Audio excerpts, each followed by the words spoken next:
उसमें से कुछ बातों को मनन करने के लिए चाहेंगे। लूका की सुसमाचार 12वां अध्याय बहुत ही एक महत्वपूर्ण अध्याय है। तो इस अध्याय से हमने 3 खंड को पढ़े हैं, 3 पैराग्राफ। उसमें और भी है। इसी अध्याय में बाकी भागों में यीशु मसीह से वार्तालाप, कॉन्वर्सेशन विद जीसस। तो यहां पर एक आदमी यीशु मसीह के पास आकर के कुछ कहा, पूछा नहीं, कुछ मांगा। प्रभु यीशु मसीह ने उन्हें जवाब दिया। उसके बारे में हम और कभी मनन करेंगे, लेकिन आज उसमें से एक छोटी सी विचार आपके सामने रखने के लिए चाहता हूं। उसका 21वां पद को पढ़िए, 21।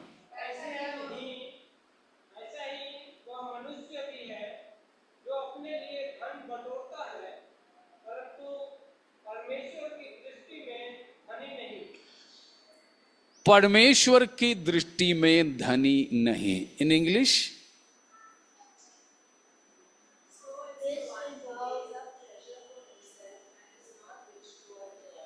Not rich towards God. So आज हम जो मनन करने के लिए चाहते हैं वो ये हैं, रिच टुवर्ड्स गॉड, परमेश्वर की ओर धनी बनना, ദൈവ വിഷയമായി സമ്പന്നനാവുക। क्या हुआ? दैव विषयമായി संपन्ननाവുക। परमेश्वर के विषय की संबंध में मराठी है, मराठी में कैसे, मराठी है क्या? नहीं है।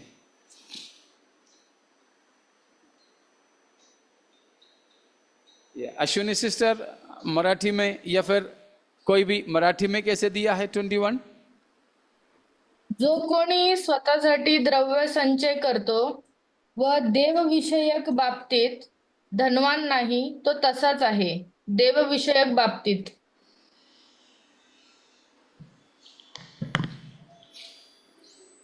वो शब्द जरा बताइए, वो फ्रेज कैसे दिया है?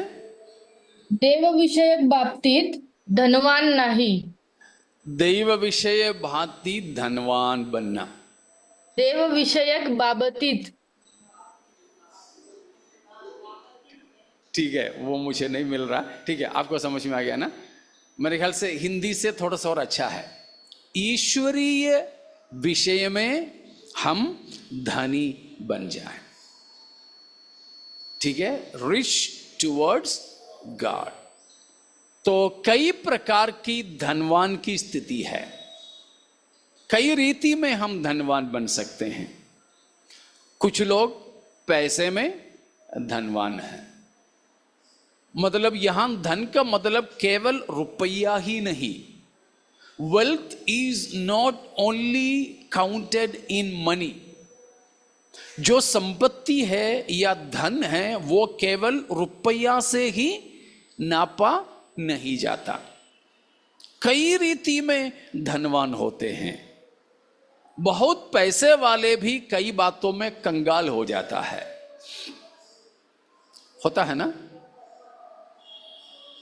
സമ്പത്ത് എന്ന് പറയുന്നത് പണത്തിൽ മാത്രം ഒതുങ്ങുന്നതല്ല, അല്ലെങ്കിൽ പണം കൊണ്ട്, രൂപ കൊണ്ട് മാത്രം അളക്കുന്നതല്ല। धनवान का मतलब या रिच का मतलब या वेल्थी का मतलब है कोई चीज बहुतायता से उसके पास हो। abundance of anything can be richness, abundance। तो बहुतायता, बहुत पैसा वाला भी कंगाल हो सकता है, करुणा में वो कंगाल हो सकता है, दया में कंगाल हो सकता है, प्रेम में कंगाल हो सकता है, कंपैशन की तरस खाने में, हाँ, देने में, किसी की मदद करने में कंगाल हो सकता है।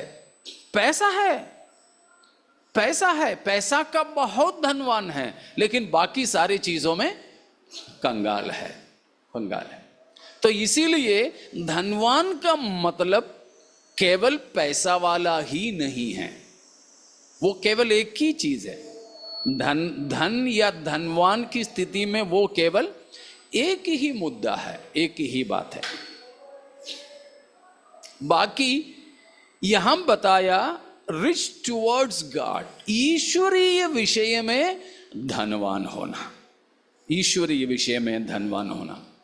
तो कई लोग हैं पैसे के मामले में तो दरिद्र है, लेकिन बहुत से और चीजों के मामले में धनवान है। तो हम इसीलिए ऐसे धनवान बने पैसे से नहीं, परंतु अन्य बहुत से चीजों में हम धनवान बने। जैसे पतरस प्रेरित ने हमारे बहनों से कहा, क्योंकि बहन लोग है ज्यादा सुंदरता के ख्याल रखती है, और हम लोग भी जो है लड़का कितना सुंदर है ये ज्यादा नहीं देखेंगे, लड़की कितनी सुंदर है। स्त्रियां भी ऐसे अपने आप में भी सुंदरता का ज्यादा ख्याल औरतों को होती है। इसीलिए पतरस ने कहा कि बाहरी सुंदरता पर तुम लोग ज्यादा ध्यान नहीं देना, लेकिन पहले पतरस 3 की 1 से लेकर के आयतों में बताया है, अक्सर हमारी शादियों में वो पढ़कर सुनाया जाता है। उसका मेरे ख्याल से 5वां पद है, पढ़िए जरा। हाँ,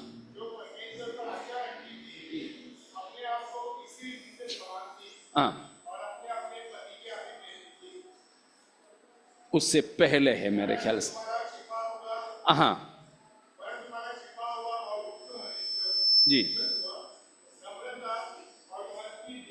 नम्रता और मन की दीनता की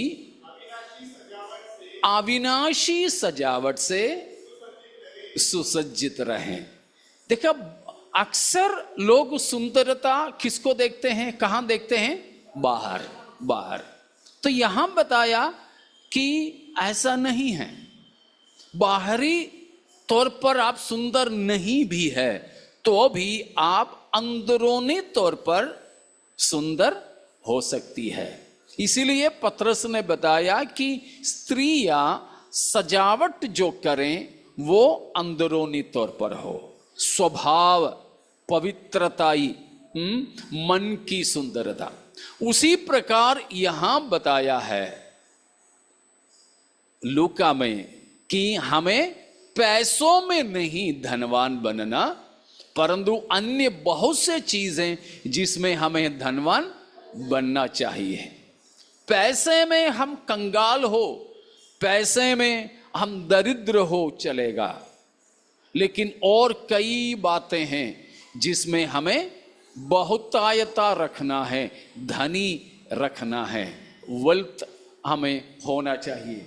उस प्रकार का एक और धन के बारे में मैं बताकर हमारे विषय में वापस आऊंगा। और एक धन के बारे में पहला तिमोथी 6 अध्याय में बताया है, उसकी 17 और 18 या जी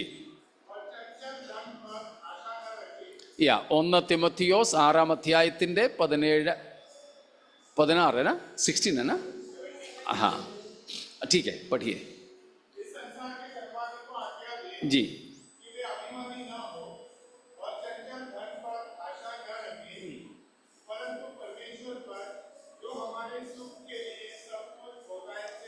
उसके बाद देखिए किसमें पैसे की धनवानों को किस बात में धनवान होने के लिए तुम उपदेश देना है। अगला पद, हाँ,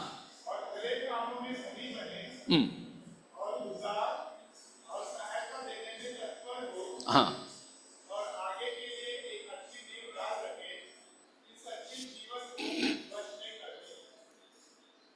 पैसे के धनवानों को तुम आज्ञा दे, पर नहीं है। कोई एक एक्स्ट्रा पेन दे दो, बच्चों के पास में एक्स्ट्रा होगा, बहुत देर से झटका दे रहे हैं, ले लीजिए। पैसे के धनवानों को आज्ञा दे, तुम पैसे की धनी नहीं, परंतु किसमें धनवान बनना है बोलू? इधर ही हो ना? हाँ, जॉन थोड़ा सा उधर बैठो, उनका भी चेहरा दिखाई दे। हाँ, बस बस बस, नहीं तो कई लोगों के सहारा लेते हैं। तो किसमें धनवान बनना है? भलाई करने में, भले कामों में, हाँ, दूसरों की उदारता में, दूसरों की सहायता करने में। तो पैसे का धनवान इन चीजों में बैंकरप्ट हो सकता है, इन चीजों में कर्जदार हो सकता है। लेकिन हम पैसे में कमी पाए, ठीक है ना, पैसे में हम कंगाल हो, लेकिन इन बातों में हम धनवान बनो। हमारे बीच में एक बार कई साल पहले था, जब मैं यूपी में था, उस समय किसी बात के लिए एक भाई मेरे पास में आया, मसीह भाई है। तो हम लोग ऐसे बात करते में उन्होंने बोला, क्या करूं पास्टर, मेरा दिल तो बहुत बड़ा है, लेकिन मेरा जेब, पर्स छोटा है। पर्स अपना छोटा हो चलेगा, लेकिन दिल थोड़ा बड़ा हो, ठीक है ना। तो धनवान पैसे के ही मामले में नहीं, ठीक है, पैसे के ही मामले में नहीं। तो वो सब चीज हम छोड़ करके वापस लूका 12:21 में आ रहे हैं। അപ്പോൾ പണം കൊണ്ട് മാത്രമല്ല ധനാഢ്യരാകേണ്ടത്, മറ്റു പലതിലുമാണ്. പണം കൊണ്ട് ധനവാന്മാരായവരോട് ഔദാര്യം കാണിക്കുന്നതിൽ, സഹായം ചെയ്യുന്നതിൽ, ദയ കാണിക്കുന്നതിലൊക്കെ ധനവാന്മാരാകാൻ പൗലോസ് തിമോത്തിയോസിനോട് കൽപ്പിക്കുന്ന കാര്യമാണ് നാം 1 തിമോത്തിയോസ് 6-ാം അധ്യായത്തിൽ നിന്ന് വായിച്ചു കേട്ടത്. അങ്ങനെയുള്ള മറ്റ് പല ധനാഢ്യരായ അല്ലെങ്കിൽ ധനികമായ അവസ്ഥകൾ ഉണ്ടെങ്കിലും ഇന്ന് നമ്മൾ നോക്കുന്നത് ദൈവവിഷയമായി സമ്പന്നരാവുക എന്നാൽ എന്ത് എന്നുള്ളതാണ്. तो हम लोग ध्यान तो लूका 12:21 में रखेंगे, जिसमें हम लोग ये विषय को देखा है या देखते हैं कि ईश्वरीय विषय में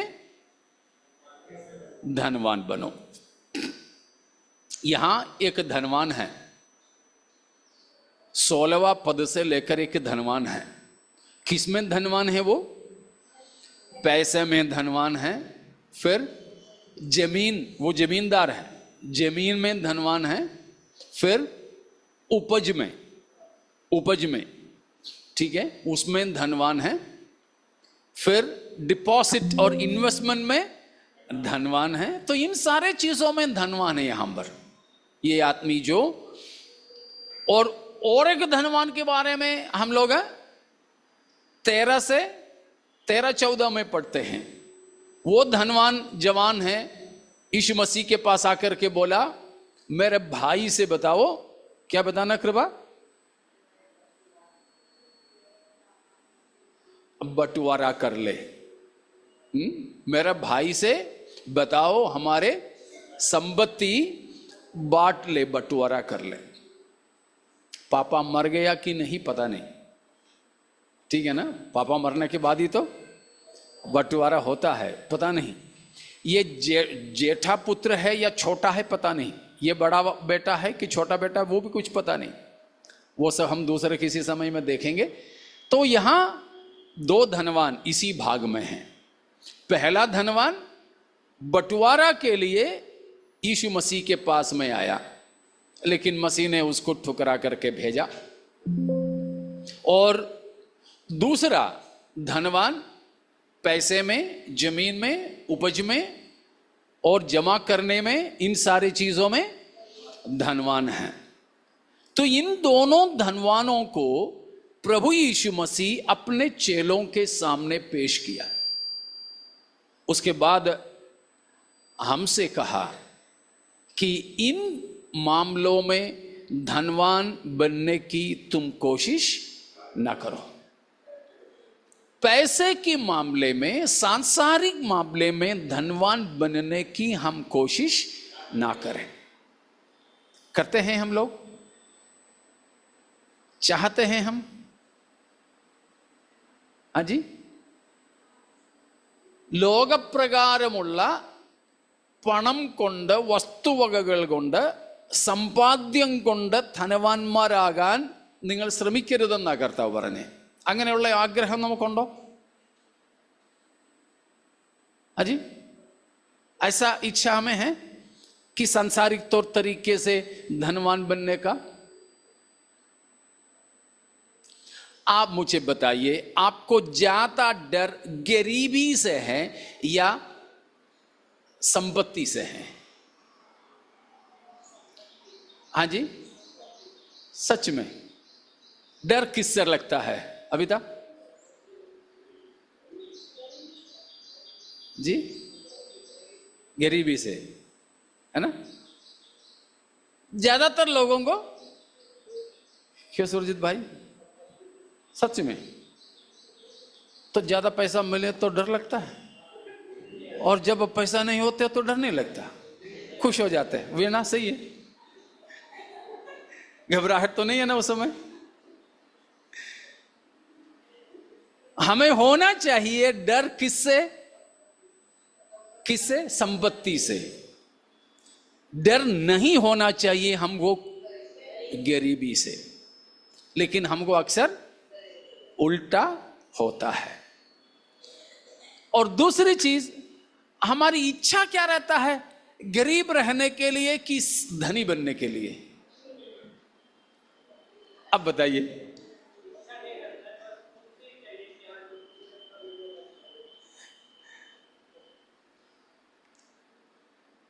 देखिए, मसीह ने कहा, उसका 15वां पद भी पढ़िए ना, 15 जी। यीशु मसीह ने उस लड़का के खांधे पर बंदूक रख के मसीह दूसरों से बताया। हाँ, क्या बताया जी? चौकस रहो। हर प्रकार की लोभ का मतलब पैसा की लालच, पैसा की आग्रह, इच्छा से, हर प्रकार की लोभ से अपने आप को बचाए रखो, चौकस रहो। और हर प्रकार की लोभ, पैसा की चाहत से अपने आप को बचा के रखो। हम प्रत्येक से आज मसीही की वचन है। अगर हम किसी के भी अंदर किसी भी प्रकार का पैसे का लालच है, पैसे का लालच, धनी बनने की इच्छा, तो प्यारो, प्रभु का वचन यीशु मसीह स्वयं कहता है, सावधान, चौकस रहो, अपने आप को बचा के रखो, बचा के रखो। हाँ, उसके लिए एक प्रस्तावना भी दिया है। क्या दिया है? क्योंकि किसी का भी जीवन नहीं होती। हमारे जीवन का आधार संपत्ति पर नहीं है। समझ में आ रहा है ना? पैसा है करके जरूरी नहीं कि हम ज्यादा दिन रहें, तंदुरुस्त रहें, खुश रहें, संतुष्ट रहें। तो किसी का भी पैसा, धन उसकी जीवन का आधार नहीं है। इसीलिए पैसे की लालच में मत रहो। तो मसीह ने यहां हमें सावधानी बरताया। ഒരുത്തൻ്റെയും ജീവനാധാരമായിരിക്കുന്നത് അവൻ്റെ സമ്പത്തല്ല. സമ്പത്ത് ഉണ്ട് എന്നതിനാൽ ആയുസ്സോ ആരോഗ്യമോ സന്തോഷമോ ഒന്നും ഉണ്ടാകണം എന്നില്ല. സ്തോത്രം. അതുകൊണ്ട് എല്ലാവിധമായ ദ്രവ്യാഗ്രഹവും സൂക്ഷിച്ച് ഒഴിഞ്ഞുകൊള്ളുവാൻ ഇവിടെ കർത്താവ് നമുക്ക് കൽപ്പന തരികയാണ്. സ്തോത്രം. हर प्रकार की लोभ से अपने आप को बचाएं. तो मसीह कहता है तुम संसार के तौर पर, पैसे के तौर पर कंगाल हो तो भी इस विषय में धनवान होना टुवर्ड्स गॉड, परमेश्वर के संबंध में. कैसे? मैं कई सालों से इस विषय पर मनन कर रहा था. कोरोना का उस साल मेरे ख्याल से 2020 में किसी ऑनलाइन मीटिंग में किसी ने मुझे बुलाया ऑनलाइन में प्रचार करने के लिए. तो उन्होंने ये विषय दिया. मैंने प्रचार तो किया लेकिन मैं संतुष्ट नहीं था. अभी हम लोग गांव गए थे तो पहले संडे, जो हम लोग यहाँ से जाने के बाद के पहला रविवार हम लोग जिस चर्च में गए थे वहाँ मैंने इस भाग से प्रचार किया था. करीब 10 बातें हैं. तो तब भी मैंने इस बात पर ध्यान तो दिया लेकिन इसके बारे में बोल नहीं सका. कहीं 2 जगह या 3 जगह कुछ मैंने, अभी केरल गया था तो इसी भाग में से प्रचार किया था जो 13 से 21 तक की वचन से. आज सुबह फिर से परमेश्वर की आत्मा ने मेरा ध्यान वहां लेकर गया. तो उनमें से कुछ बात है जो मैं आपको बताना चाह रहा हूं.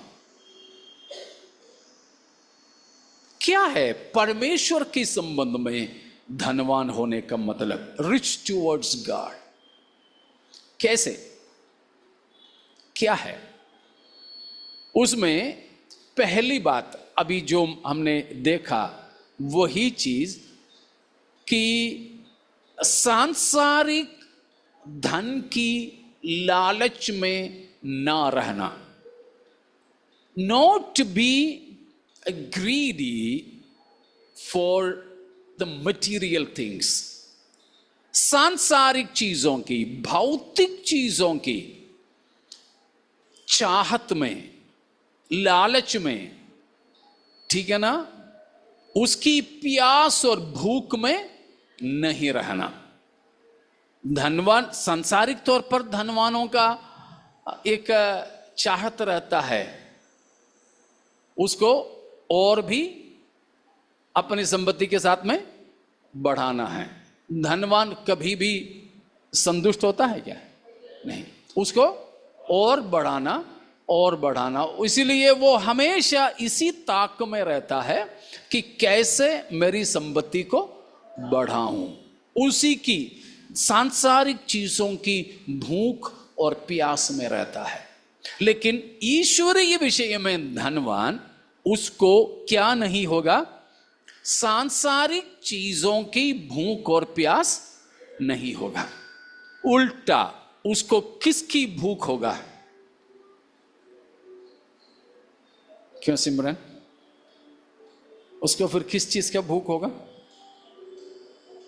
पढ़ो, आप पढ़ो 42वां भजन संहिता का 1 और 2, Psalms 42, 1 and 2.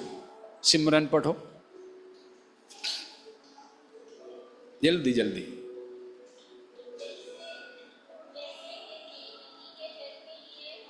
हाँ, किसके लिए ഹാഫ് रहा है? 42 സങ്കീർത്തനം 1-2 വാക്യങ്ങളാണ്. यहां ईश्वरीय विषय में धनवान का हाँफना, पैंटी, हाँफना, प्यासे होना किसके लिए है? परमेश्वर के लिए. आगे, जीवित ईश्वर, परमेश्वर का मैं प्यासा हूं. तो ईश्वरीय विषय में धनवान का मतलब है, पहला मतलब है वो सांसारिक चीजों की भूख, प्यास और लालच में नहीं रहेगा, परंतु उसका भूख और प्यास किसके लिए होगा? परमेश्वर के लिए है। Painting for God. जैसे मैं हमेशा बोलता हूं, एक शब्द आप लोग बहुत बार सुन चुके हैं। कौन सा रूफस? अभी हम लोग आते, आज नहीं, पिछले हफ्ता आते आते भी मैंने बोला था, एक शब्द पापा अक्सर यूज करता हूं करके,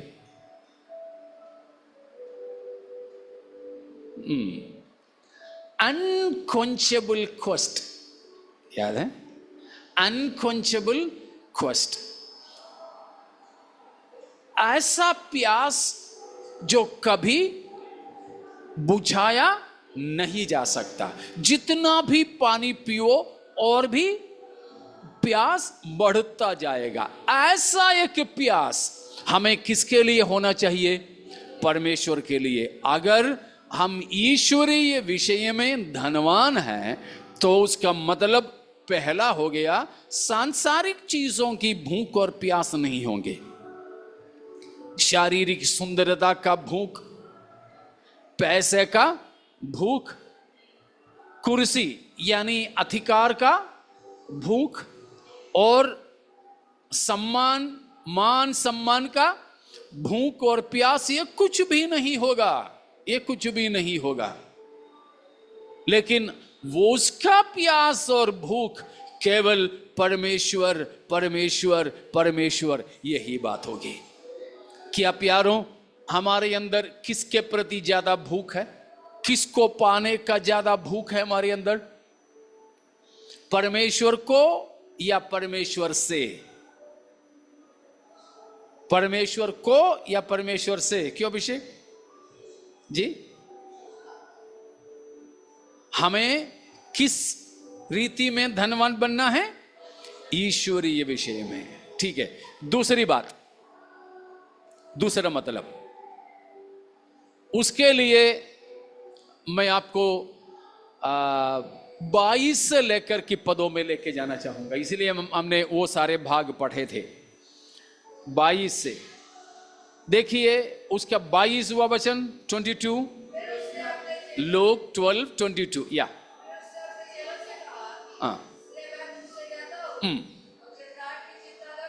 चिंता ना करो या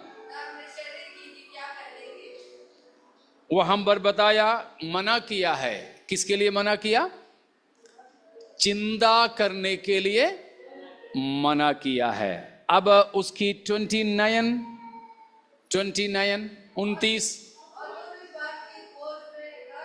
खोज में ना रहो। മലയാളത്തിൽ വായിക്കുന്നു ചഞ്ചലപ്പെടരുത്. 22 വായിച്ചു വിചാരപ്പെടരുത്. 29 വായിക്കുന്നു ചഞ്ചലപ്പെടരുത്. खोज में ना रहो. हाँ, अब उसकी 32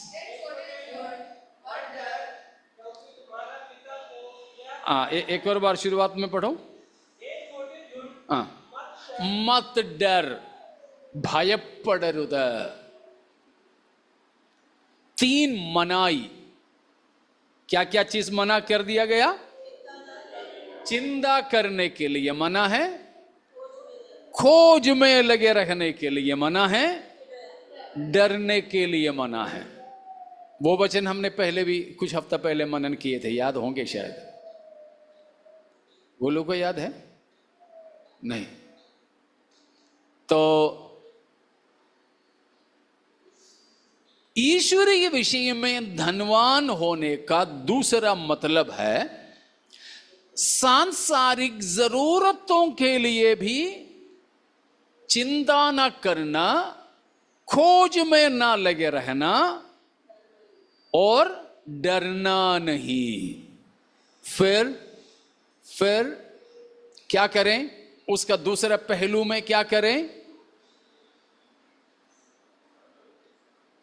living A life of trust in the Lord without being anxious about anything related to this world A person who is rich towards God will live a life of utmost trust in the Lord for everything.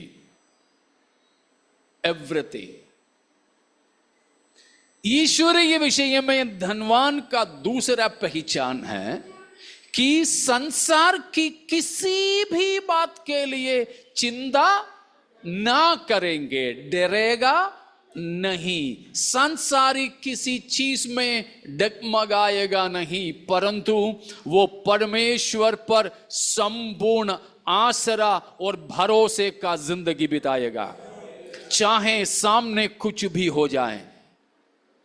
मैं अक्सर ऐसे बोलता हूं, यहां पर मैं खड़ा हूं, मेरे पांव की नीचे से ये जमीन धस जाए या दो भाग हो जाएं, तो भी मैं परमेश्वर पर भरोसा रख करके डगमगाऊं नहीं, मैं स्थिर रहूं। यह है ईश्वरीय विषय में धनवान होने का दूसरा मतलब। हालेलुया।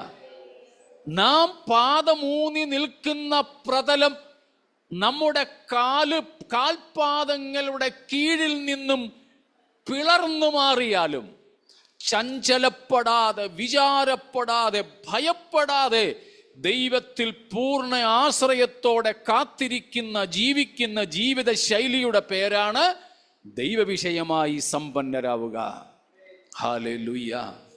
प्यारो, हमारी जिंदगी की सामने कई ऐसे बातें और बाधाएं आएगी जो हमें डराएंगे। कभी पढ़ाई के मामले में होता है, होता है नहीं होता, अपन में तो चिंता ही नहीं। पढ़ाई के मामले में तो हमें चिंता नहीं, फिर किसकी चिंता रहता? उसका तो डर लगता है ना। आज भी उपवास हो, उसका डर लगता है ना। हाँ, देखा, पढ़ाई की चिंता तो आंशिक तो हो है ही नहीं, अपन को उपवास की चिंता रहता है। हाँ, तो उपवास का भी वो भी चिंता नहीं। ऐसे कुछ भी बात और बाधाएं आ जाए, हमारे जीवन में क्या नहीं होना? चिंता नहीं। एडमिशन की चिंता होता है, रिजल्ट की चिंता नहीं होता है। तो बच्चों को पढ़ाई की, एडमिशन की, परीक्षा की, है ना, जो है अपना करियर के, इन सारी चीजों का चिंता रहते हैं। तो इस तरह जो भी अपनी चीज है जोड़ दो उसमें। मैं तो बच्चों के साथ मिला करके पढ़ाई और एडमिशन की बात कहा। तो इस तरह की कुछ भी बात और बाधा हमारे सामने आ जाए, ईश्वरीय विषय में धनवान है तो उसको कुछ भी हिला नहीं सकते, हिला नहीं सकते। वो बिल्कुल बिल्कुल भजन 125 का पहला, Psalm 125 and verse 1, 125 संकीर्तन 1 वाक्य, जो यहोवा पर भरोसा रखते हैं सिय्योन पर्वत के समान है, जो टलता नहीं, सदा बना रहता है। मतलब डगमगाना नहीं, टलना नहीं। Hallelujah, praise God. चट्टान की तरह, चट्टान की तरह, रॉकी माउंटेन की तरह बिल्कुल हिलता नहीं। हमारी जिंदगी में चाहे कुछ भी हो जाए, प्यारों, ईश्वरीय विषय में धनवान कभी क्या नहीं करेगा? डरेगा, डगमगाएगा नहीं। മലയാളത്തിലെ 3 പദങ്ങൾ കണ്ടില്ലേ? വിചാരപ്പെടരുത്, ചഞ്ചലപ്പെടരുത്, ഭയപ്പെടരുത്. ചാഞ്ചല്യം പലപ്പോഴും നമുക്കുണ്ടാകാറുണ്ടല്ലേ? മനസ്സ് ചഞ്ചലപ്പെടും। कई बार हम चंचल हो जाते। हिंदी में है ना चंचल शब्द, क्या है चंचल का मतलब? मैडम से ही पूछो। स्थिर नहीं रहता। कभी कभी वो एक पॉजिटिव बात है, लेकिन हम लोग कोई पुलिया पर खड़े रहते हैं तो कोई गाड़ी जाते तो हिलता है। वो इंजीनियरिंग ठीक किया है, नहीं तो वो टूट जाएगा। लेकिन ये जो चंचल की स्थिति ये है जब जमीन ना तो पानी वाला ना तो सूखा वाला, पानी वाला जमीन हल्का से पानी सूखने लगे तो हम इधर दबाएं तो उधर भी हिलने लगेगा, देखे होंगे आपने। इधर दबाएंगे तो उधर भी हिलेगा, वो है चंचल। हम पांव बराबर कहीं रख नहीं सकेंगे, चंचल। तो चंचल नहीं होना, മലയാളത്തിൽ പാടാറുണ്ട്, നെഞ്ചമതിൽ ചഞ്ചലങ്ങൾ ഒന്നും വേണ്ട പഞ്ചമുറിവേറ്റനാഥൻ ജരനെ അറിയത്തില്ലയോ? ന്യൂ ജനറേഷൻ അല്ലേ? എനിക്കായി കരുതാ, അതല്ലേ അതിനകത്തല്ലേ? എനിക്കായി കരുതാമെന്നുരച്ചവനെ അറിയത്തില്ലേ? യാ, നെഞ്ചമതിൽ ചഞ്ചലങ്ങൾ ഒന്നും വേണ്ട പഞ്ചമുറിവേറ്റനാഥൻ തഞ്ചമേകിടും.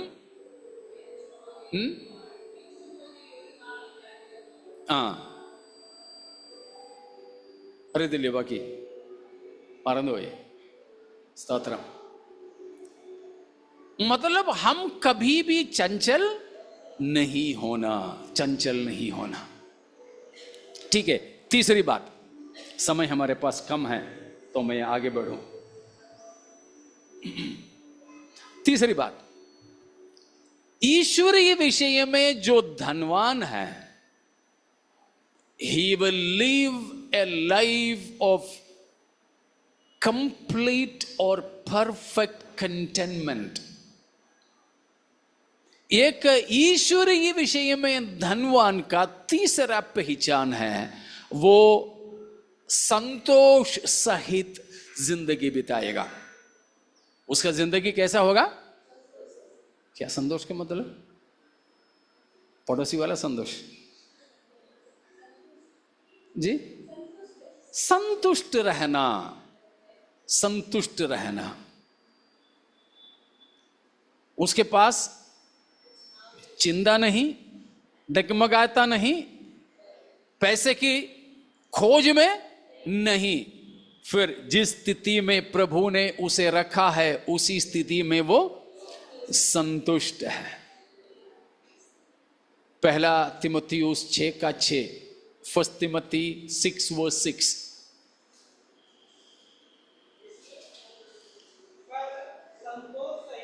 संतोष सहित भक्ति बड़ी कमाई है। संतोष सहित भक्ति, इसलिए वहां से मैंने संतोष शब्द निकाला। संतोष सहित भक्ति, godliness with containment is a great gain.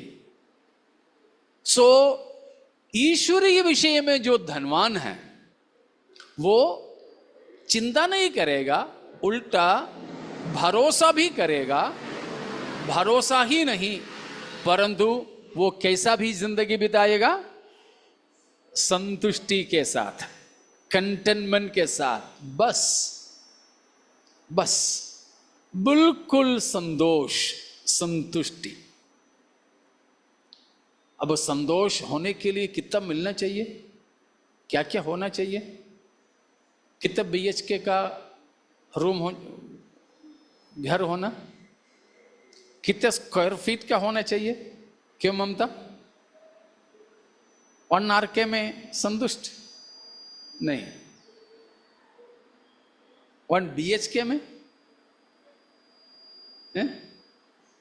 नहीं ना। अभी तो अपन लोग भाड़े में रहते हैं तो बस अपना इतना ही है कि अपना होकर के एक मिल जाए। अभी तो हम यही बोलते होंगे 1 RK का भी हो, अपना होकर एक मिल जाए बस। लेकिन 1 RK का मिल जाए हम बोलेंगे, अब 1 RK में हम क्या करेंगे? हम पति पत्नी बच्चे, कम से कम तो 1 BHK होते। 1 BHK मिले तो, हाँ 2 बच्चे हैं भाई, तो एक एक बच्चे का एक एक रूम, और हम मियाँ बीबी के लिए एक, तो 2 BHK कम से कम। वो भी जब हो जाए तो बोलेंगे अब पापा मम्मी को भी लेके आना है, कभी मेहमान आए तो कहां सुलाएंगे। कभी होता है संतुष्टि? नहीं।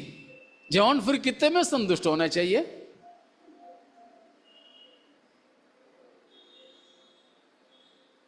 फिनेंस वाले से ही पूछे जोहान। तो जोहान पढ़ो वर्स नंबर 8। कौन सा?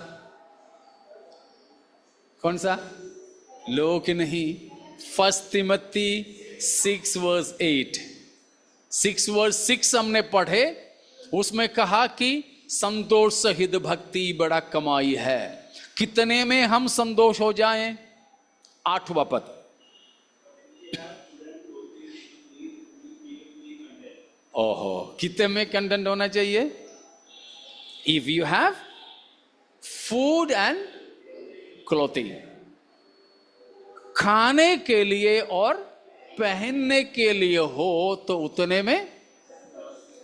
1 RK की बात नहीं, गाड़ी की बात नहीं, FD की बात नहीं, शेयर मार्केट में कुछ की बात नहीं। भूख मिटाने के लिए खाने के लिए है, नंगाई को ढकने के लायक पहनावा है, उतने में संतुष्ट होना चाहिए। लेकिन वो आदमी इन चीजों में संतुष्ट हो जाएगा, लेकिन कभी परमेश्वर के मामले में वो संतुष्ट नहीं होगा। ईश्वरीय विषय में धनवान, सांसारिक चीजों में वो संतोष सहित जिंदगी बिताएगा, मगर ईश्वरीय बातों में वो कभी बस नहीं करेगा। लेकिन हम लोग, इसलिए मैंने पहले पूछा था किसको ज्यादा चाहते हैं? हम क्या ज्यादा चाहते हैं, संसार की चीज या ईश्वरीय चीज है? जल्दी बोलिए ना सुजीत ब्रदर। अभी तक जो बस नहीं हुआ, बस का मतलब मालूम है ना? बस बिना बस नहीं हुआ, वो किस चीज का है? किस चीज है? संसार की चीज है कि ईश्वरीय चीज है?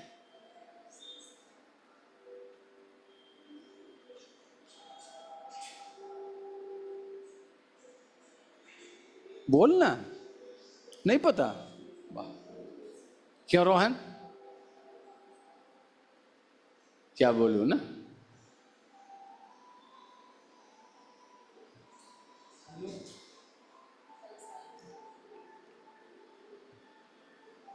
चाहे कितना भी पाए तो भी सांसारिक चीजों में हम बस नहीं बोलेंगे, लेकिन ईश्वरीय बातों में तो हम संतुष्ट नहीं।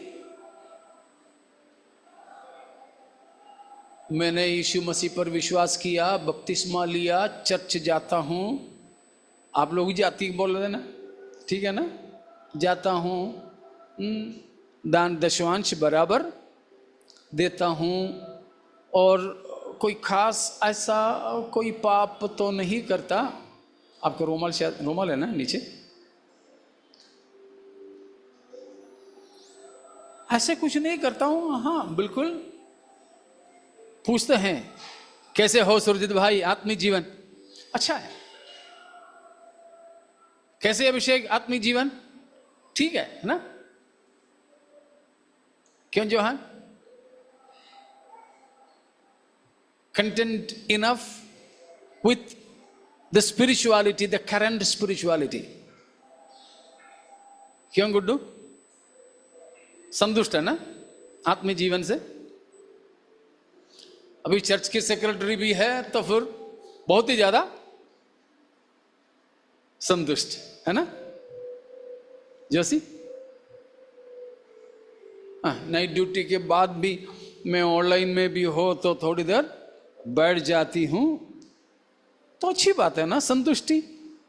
ईश्वरीय बातों में हम कई बार संतुष्ट है, लेकिन नहीं, ईश्वरीय तौर पर धनवान जब तक परमेश्वर को पूरा पूरा हासिल ना करें तब तक वो संतुष्ट नहीं होगा, नहीं होगा।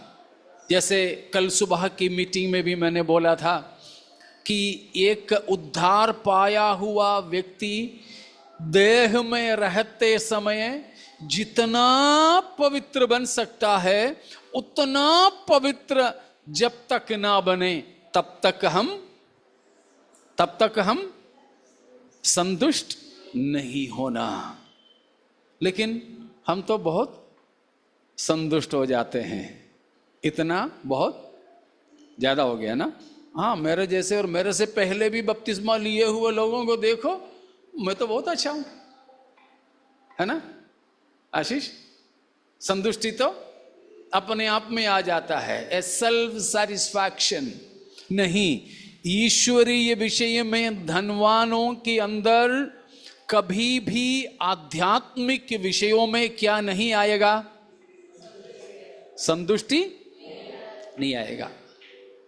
समय आगे बढ़ रहा तो मैं भी आगे बढ़ूं। चौथी बात है ना, फोर्थ,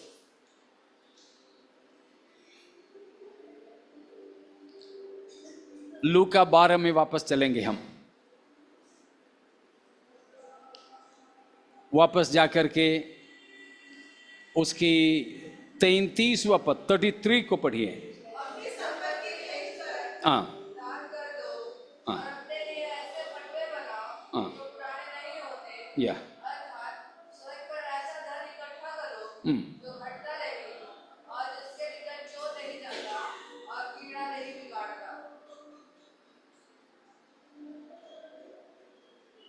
यहां क्या है?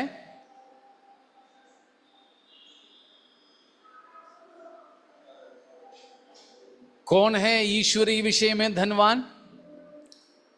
अपनी सांसारिक संपत्तियों के द्वारा सांसारिक चीजें नष्ट होने पर भी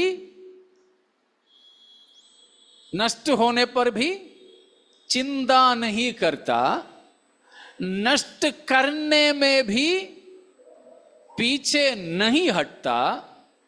एक एक अलग अलग बताना, लेकिन समय बचाने के लिए वो एक साथ में बोल रहा हूं। अपने भौतिक चीजें, सांसारिक चीजें नष्ट होने पर भी चिंता नहीं करता, नष्ट करने में भी पीछे नहीं हटता। तीसरी बात, अपनी सांसारिक धन दौलत के बदले में या बदौलत क्या करता है? स्वर्ग में धन इकट्ठा करने वाला ईश्वरीय विषय में धनवान है। समझ पाए?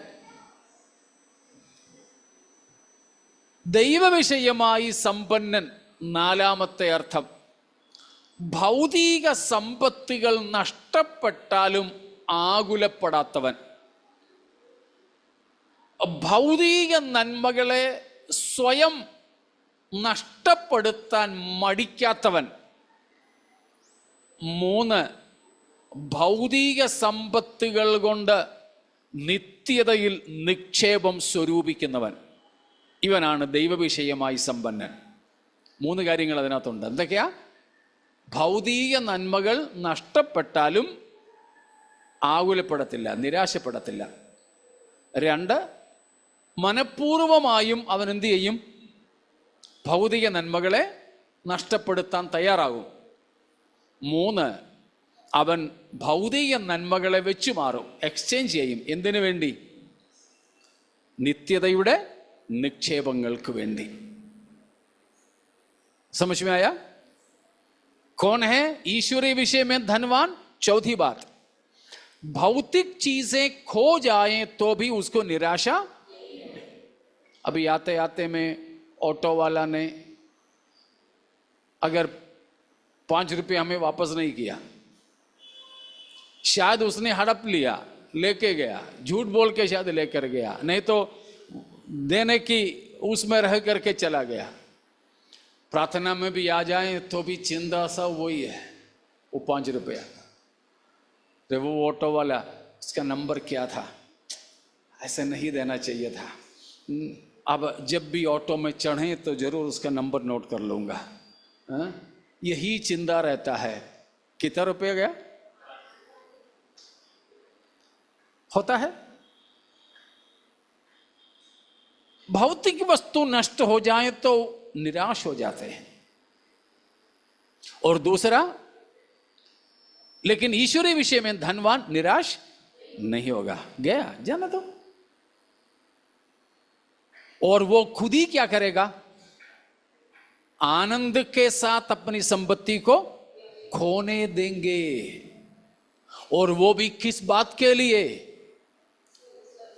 स्वर्ग में धन इकट्ठा करने के लिए। साथ साथ में पढ़िएगा, उसका मैं विवरण नहीं दे पाऊंगा, बस इसके सहारे में एक और वचन 16 अध्याय, लूका ही 16 अध्याय का 9वां वचन को पढ़िएगा।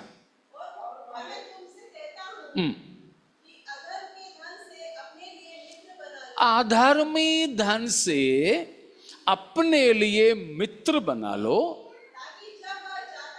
जब ये अधर्मी धन जाता रहे तो भी तुम्हें आनंद निवासों में ले लेंगे। मतलब पैसा, उसके लिए मसीह ने क्या नाम दिया, अधर्मी धन, अनराइचियस मैमोन, अनराइचियस मामोन। को याद है ना, मामोन वाला मामा, हाँ मामोन। यीशु मसीह ने पैसा के लिए नाम दिया है अनराइचियस मामोन, अधर्मी धन। ये अधर्मी धन को आप खर्च कर लो। अधर्मी धन अगर आपके पास में है तो दूसरे के नाम कुछ भक्त लोग उसको बोलते हैं नेसेसरी ईविल। पैसा का दूसरा नाम है नेसेसरी ईविल। ईविल है लेकिन वो हमारे लिए नेसेसरी है, जरूरी बुराई। जरूरी बुराई है पैसा। पैसा तो बुरा है ही, लेकिन उसके बिना जीना मुश्किल है, इसीलिए उसको बोलते हैं जरूरी बुराई। അത്യാവശ്യമുള്ള ഒഴിച്ചുകൂടാൻ പാടില്ലാത്ത ദുഷ്ടത എന്നാണ് പണത്തെ വിളിക്കുന്നത്. കർത്താവ് അങ്ങനെ പറഞ്ഞത്, അനീതിയുള്ള മാമോൻ, അനീതിയുള്ള धनम। तो वो हमारे पास में प्रभु देता है। उसका मतलब ये नहीं कि 2 नंबर की कमाई करना, नहीं। हमें जो धार्मिक तौर पर अपने पास में है, व्हाइट मनी हमारे पास है, वो भी हम किसके लिए खर्च करें, मित्रों को बनाने में। कौन से मित्रों को, जो इस संसार की हमारा जीवन खत्म हो जाए, हमें अपने अनंत घर में ले जाने वाले मित्र। उसका मतलब वही है जो हमने 12 अध्याय में 33वें वचन में पढ़े। क्या है, या मत्ती 6 का 19, 20, 21 में जो पढ़ते हैं वही है लूका 16 का 9 का भी मतलब, कि हमारे पास जो धन है, धन संपत्ति है, उसकी द्वारा उसको हम ऐसे खर्च करें कि हम स्वर्ग में पहुंचे, वो हमें वहां मिले। अब समझ में आ गए? हमारे पास में पैसा, आरोग्यता, गाड़ी, समय, घर, जमीन, ठीक है, बुद्धि, इन सारे चीजों को हम कैसे खर्च करें? ऐसे खर्च करें जो अनंतता में हमारे लिए जमा कर सके। ठीक है ना, अनंतता के लिए जमा कर सके। हम लोग केरल से यहां रहते हैं तो पूछते हैं, केरल में कुछ है क्या आपका? यहां से वापस जाएंगे तो रहने के लिए कोई घर वर है, गांव में कुछ है? तो हम अभी परदेश में हैं, यहां कमाई करते हैं, लेकिन ये जो परदेश में करने वाला कमाई कहां जमा करें? गांव में। हमारा गांव स्वर्ग, हमारा गांव स्वर्ग है, ठीक है ना? तो हम यहां पर जीते हुए अपने पास जो कुछ भी है, वही मैंने कहा, किसी को पैसा है तो किसी को बुद्धि है, किसी को ताकत है, किसी को गाड़ी है, किसी को नौकरी है, किसी को धंधा है, ठीक है, किसी को पढ़ाई है, कुछ भी हो आपके पास में, उन सारे चीजों के द्वारा क्या करो? स्वर्ग में धन इकट्ठा करो। वो है ईश्वरीय विषय में धनवान, ईश्वरीय विषय में धनवान। हम अपना सारी चीजों से अभी कहां कमाते हैं, कहां जमा करते हैं, इन्वेस्टमेंट कहां कर रहे हैं हम? ऑक्सीजन कम मिल रहा है, हमारा मत खींचना। मुंह खोल के ऑक्सीजन खींचोगे हमें कम ही पड़ेगा, ठीक है? समझ में आ रहा है ना? हमें प्रभु ने जो भी दिया है, इसके द्वारा हम कहां जमा कर रहे हैं? Where are we investing now with everything we have? अगर ईश्वरीय विषय में धनवान है, यहां हम कुछ भी नहीं रखेंगे, कुछ भी नहीं रखेंगे, सब वहां भिजवा देंगे, वहां भिजवा देंगे। Praise God. समझ में आ रहा है ना? एक और बात बोल के समाप्त करता हूं। पांचवी बात के लिए हैं हमने जो आखिरी भाग पढ़े थे, वो है कौन सा? 35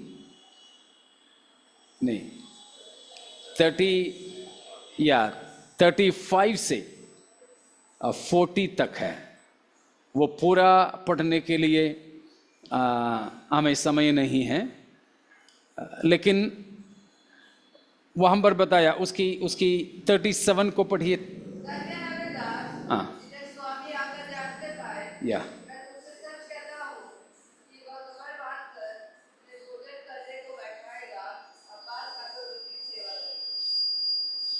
तो वो पूरा भाग में हम ये देखते हैं, ईश्वरीय विषय में धनवान है वो कौन है? प्रभु यीशु मसीह की आगमन के लिए हमेशा बाट जोते रहने वाला, one who is ईगरली waiting for the master to return. നമ്മുടെ യജമാനനായ കർത്താവിൻ്റെ മടങ്ങിവരവ് എപ്പോൾ സംഭവിച്ചാലും നനയാത്ത നാഴികയിൽ മനുഷ്യപുത്രൻ വരുന്നതുകൊണ്ട് അവനെ എതിരേൽപ്പാൻ എല്ലായ്പ്പോഴും ഒരുങ്ങിയിരിക്കുന്നവനാണ് ദൈവവിഷയമായി സമ്പന്നൻ। स्तोत्रम।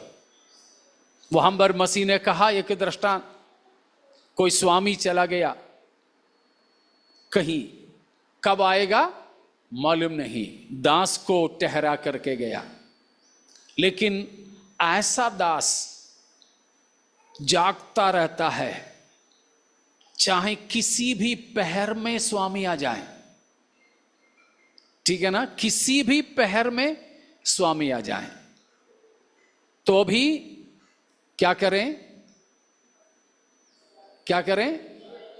उसके लिए दरवाजा खोल करके दे। जागता हुआ, हमारा उधर की भाषा में बोले तो आंख में तेल डाल करके जागता रहता है, കണ്ണിൽ എണ്ണയൊഴിച്ച് കാത്തിരിക്കുന്നവൻ।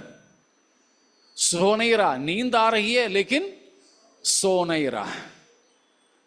कुछ लोगों को मैं देखता था कि नींद आ रही है लेकिन दोनों हाथों से पलक को ऐसे करके बैठा है, ऐसे अपने आप बंद हो रहा, ना होने के लिए ऐसे बैठा है।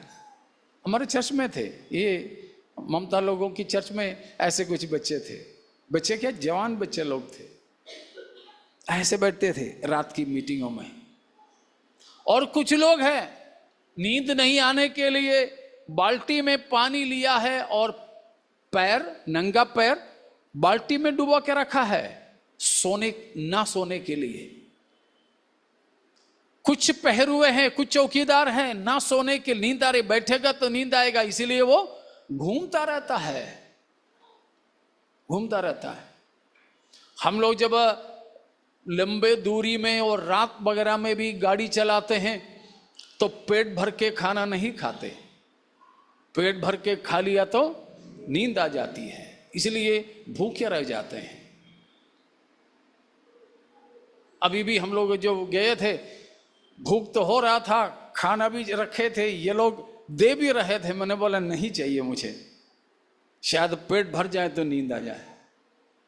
तो ना सोने के लिए भूखे रह जाते हैं, ना सोने के लिए, नींद ना आने के लिए कुछ भी करना वो करता है। एक ही मकसद है, स्वामी अभी तक आया नहीं, स्वामी आएगा, देर हो तो भी आएगा, रात बहुत देरी हो तो भी स्वामी आएगा तो एक पल भी उसे इंतजार नहीं कराना है, उसके लिए तुरंत दरवाजा खोल करके देना है, उसी इंतजार में रहने वाला होता है ईश्वरी विषय में धनवान। ഹാലേലുയ്യ. ദൈവവിഷയമായി സമ്പന്നനായിരിക്കുന്നവൻ എന്ത് കഷ്ടം സഹിച്ചും ഒറ്റ കാര്യത്തിന് വേണ്ടി കാത്തിരിക്കും. യജമാനൻ വരുമെന്ന് പറഞ്ഞു പോയതാ, രാത്രി എത്ര വൈകിയാലും അവൻ വരും, ഞാൻ എത്ര ക്ഷീണിച്ചാലും എൻ്റെ യജമാനൻ മടങ്ങി വരുമ്പോൾ അവനെ വാതിൽക്കൽ നിർത്താൻ ഇടയാകരുത്. അതുകൊണ്ട് യജമാനൻ വരുന്നതുവരെ ഉറക്കം കൊടുക്കാതെ, കാലുകൾക്ക് വിശ്രമം കൊടുക്കാതെ, കണ്ണിന് വിശ്രമം കൊടുക്കാതെ നോക്കി കാത്തിരിക്കുന്ന, അവൻ എപ്പോൾ വന്നാലും വാതിൽ തുറന്നു കൊടുക്കുവാൻ കഴിയുന്ന അവസ്ഥയിൽ ഇരിക്കുന്നവനാണ് ദൈവവിഷയമായി സമ്പന്നനായിരിക്കുന്നത്. हालेलुया. प्यारो, हम अपने आप को जांच के देखें इन 5 बातों में, क्या हम उसी इंतजार में हैं मेरा प्रभु जब भी आ जाए. हालेलुया. यहां तो केवल हमें दरवाजा खोल के नहीं देना है. उसकी आखिरी वचन क्या लिखा है, उस पैराग्राफ का आखिरी वचन, हाँ, जिस घड़ी तुम सोचते भी नहीं उसी घड़ी मनुष्य का पुत्र आ जाए तो तुम चौकस रहो. हमारे प्रभु आने वाला है और किसी इंतजार नहीं. इंडिया पाकिस्तान की युद्ध रुके चले, इस्राएल और हमास का रुके चले, परवाह नहीं, लेकिन हमारा लक्ष्य है हमारा प्रभु यीशु मसीह के आगमन. हालेलुया. क्रूस पर अपना जान देकर हमें अपने लिए, प्रेज गॉड, मंगनी करके, एंगेज करके गया हुआ दूल्हा शीघ्र ही अपने बारात लेकर आने वाला है. हालेलुया. शादी में आने वाले बाकी सब खाने के लिए आते हैं, लेकिन दुल्हन खाने के लिए नहीं, दूल्हा के साथ जाने की तैयारी में रहती है. वैसे ही प्यारों, हमें और किसी बात से मतलब नहीं है, लेकिन हमारे स्वामी के साथ जाने की इरादे में हम उस आशा में आगे बढ़ते जाएं. ईश्वरी विषय में हम कौन बन जाएं? धनी बन जाएं. परमेश्वर इन वचनों के द्वारा हम सबको आशीषित